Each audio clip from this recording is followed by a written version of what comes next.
Being creative, especially through music, has been part of my healing. I think it's offered me a way to connect with other people. I found my best friend through our shared love of making and writing music, as well as through our shared lived experiences and our struggles and our recovery and advocacy. My name is Carlos Lorari. I just finished law school at the University of Michigan. I'm a former fellow at Harvard Center for Public Leadership, and I live with schizophrenia. I grew up in South Florida in Miami to a home of loving and caring parents. I had, I think, a normal childhood and went away off to college where I started to first experience the symptoms of psychosis. I started hearing voices commenting on my situation, asking what's up, what's going on. At some point they were telling me I was an angel or a prophet.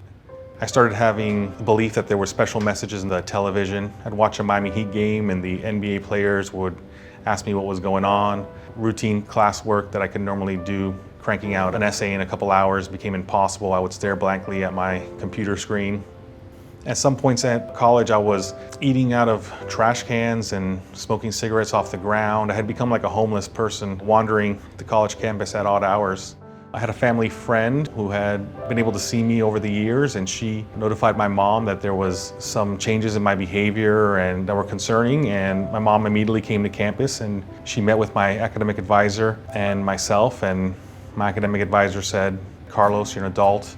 I don't have to share anything that's happened to you on campus." And I said, with all due respect, Professor, I have a Cuban mother. I've never really had a right to privacy. So all kidding aside, my mom was extraordinarily practical about all this. She really took the approach that we have to nip this in the bud, and we know that as early intervention. So I'm very fortunate that she advocated for me to get the help I needed. She pushed me to see providers. She helped me to go to appointments. She provided a loving and nurturing space where I could have my basic needs met early on in my recovery so I could focus on getting better, getting well. During the throes of psychosis, this isn't a situation that you can pull yourself up by the bootstraps. This is a situation where you need a community to step up and help you to get what you need. And I wouldn't be here today without her.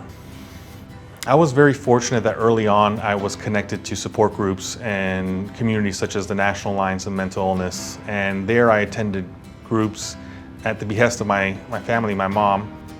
But I quickly decided that I wanted to give back in a professional capacity. And so I decided to go back to school. I went to nursing school and then ultimately graduate school with the aspiration of becoming a psychiatric nurse practitioner.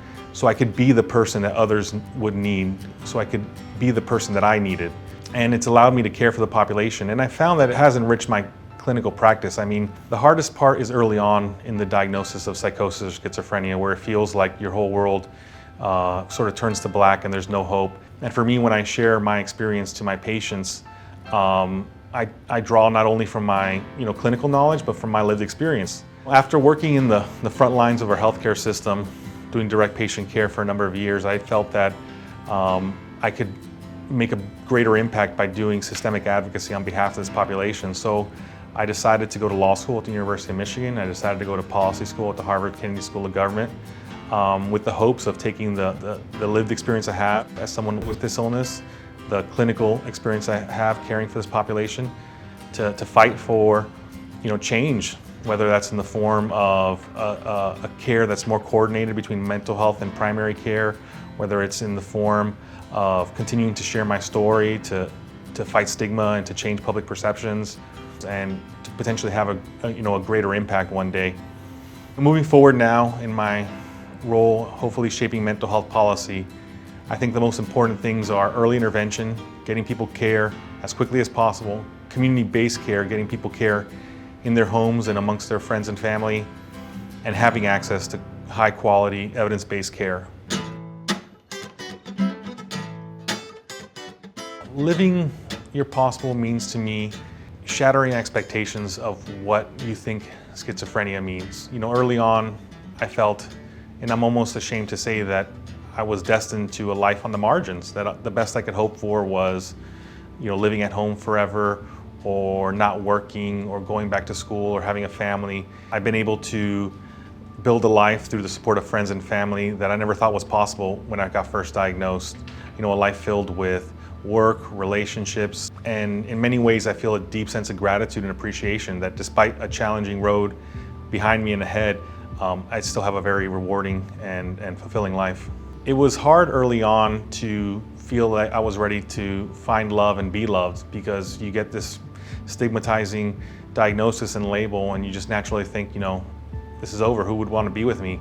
And it took a number of years before I felt ready to put myself out there again, to be vulnerable, to start dating. But I'm very fortunate that I met a wonderful woman. She's in the mental health business also. She's a psychiatrist in training, so it's a family affair at this point in my life. I feel immense gratitude that it's exceeded what I thought was possible and my expectations for what I thought my life with this illness would be like. So, don't give up. You are not alone. And I'm hopeful that the future for people living with schizophrenia is more promising than it's ever been before. And also because we are talking about this condition and more than we ever have before, and changing public perceptions. And if you find it in you, in your recovery, to give back, to help others, to serve through peer support, through advocacy, I think that'll not only help others, but it'll help you in your own recovery.